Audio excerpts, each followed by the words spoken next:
سیاستدان سیاست کریں، سیاسی بیانات دیں تو بات سمجھ میں آتی ہے. اسٹیبلشمنٹ یعنی فوجی جرنیل بھی اگر سیاست کریں اور سیاسی بیانات دیں تو بھی ظاہر ہے اب تو بات سمجھ میں آتی ہے، کیونکہ پاکستان میں بہرحال پاک فوج ہی سب سے بڑی سیاسی جماعت ہے اور یہ ایک حقیقت ہے. اور آئی ایس پی آر جو ہے وہ بدقسمتی سے ایک سب سے بڑی سیاسی قوت کا ایک میڈیا ونگ ہے. لہٰذا اگر ان کی جانب سے بھی کوئی سیاسی بیانات آتے ہیں تو اب یہ کوئی نئی بات نہیں ہوتی ہمارے لیے. کسی زمانے میں ضرور ہوتی تھی لیکن اب کم از کم بالکل نہیں ہوتی، کیونکہ اب تو ایسے بیانات ماشاءاللہ تواتر سے آتے رہتے ہیں. لیکن اب الیکشن کمیشن آف پاکستان بھی اگر سیاسی بیانات دے تو پھر اب کیا کریں؟ اس کا مطلب ہے کہ پورے کا پورا جو پاکستان کا نظام ہے وہ ہی پولیٹیسائز ہو چکا ہے اور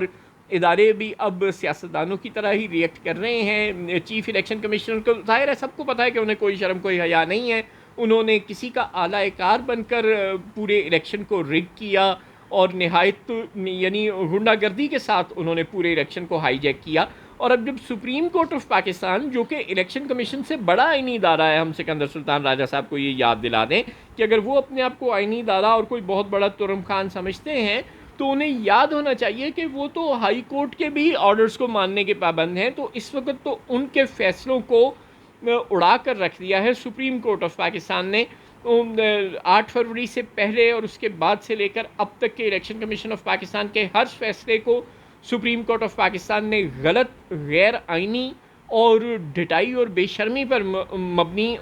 بغیر کسی قانونی جواز کے دیا گیا فیصلہ قرار دیا ہے. اڑا کر رکھ دیا اپنے ایک ہی فیصلے سے سپریم کورٹ آف پاکستان نے الیکشن کمیشن کے درجنوں فیصلوں کو جو وہ تحریک انصاف کو الیکشن سے اور پاور پالیٹکس سے باہر کرنے کے لیے ظاہر ہے اسٹیبلشمنٹ کے حکم پر کرتا چلا آیا ہے.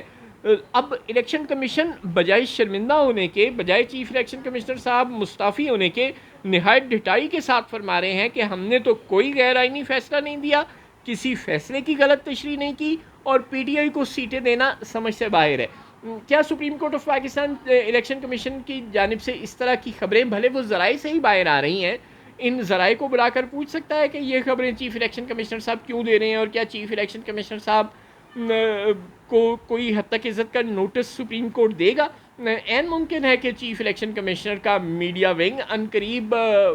کوئی پریس ریلیز جاری کرنے تک نہ رہے، بلکہ وہ بھی آئی ایس پی آر کی طرح کوئی پریس کانفرنس منعقد کر ڈالیں اور بتائیں، جس طرح طلال چودھری صاحب اور رانا ثناء اللہ صاحب اور اعظم نذیر تارڑ صاحب ہمیں بتا رہے ہیں کہ یہ فیصلہ غلط ہے، اور تحریک انصاف والے ہمیں بتا رہے ہیں کہ یہ پاکستان کی تاریخ کا عظیم ترین فیصلہ ہے. بین ہی بہت ممکن ہے کہ الیکشن کمیشن بھی عنقریب اس اپنے ممبران کے ساتھ چیف الیکشن کمشنر صاحب میڈیا پر نمودار ہوں، پریس کانفرنس کریں اور بتائیں کہ ہمارا فیصلہ تو بالکل ٹھیک ہے، سپریم کورٹ آف پاکستان کا فیصلہ غلط ہے. تو کیا چیف الیکشن کمشنر صاحب کو توہین عدالت کا نوٹس اب دے نہیں دیا جانا چاہیے سپریم کورٹ کی جانب سے؟ ٹھیک ہے کہ چیف جسٹس صاحب ان مائنورٹی ججز میں شامل ہیں جو اس فیصلے کے خلاف تھے، لیکن بہرحال جس طرح قاضی فائز عیسیٰ صاحب نے بڑے پن کا مظاہرہ کیا ہے اور 8 ججز کے اکثریتی فیصلے کو تسلیم کیا ہے اور اسے آرڈر آف کورٹ بننے دیا ہے، کوئی اعتراض نہیں کیا اس کے آرڈر آف کورٹ بننے میں، بین ہی کیا چیف جسٹس آف پاکستان کو اپنے ساتھی ججوں کے خلاف الیکشن کمیشن کی جانب سے اس طرح کے غیر ذمہ دارانہ بیانات جو دیے جا رہے ہیں کہ سپریم کورٹ کے ججز نے فیصلے کی غلط تشریح کی ہے، وہ 8 ججز پاگل ہیں اور چیف الیکشن کمشنر صاحب آئین اور قانون کو زیادہ سمجھتے ہیں، اور وہ جو بغیر کسی قانونی جواز کے صرف اہل قوت کے حکم پر غلط فیصلے دیتے چلے آ رہے تھے، ان کے تمام فیصلے درست ہیں. کیا اس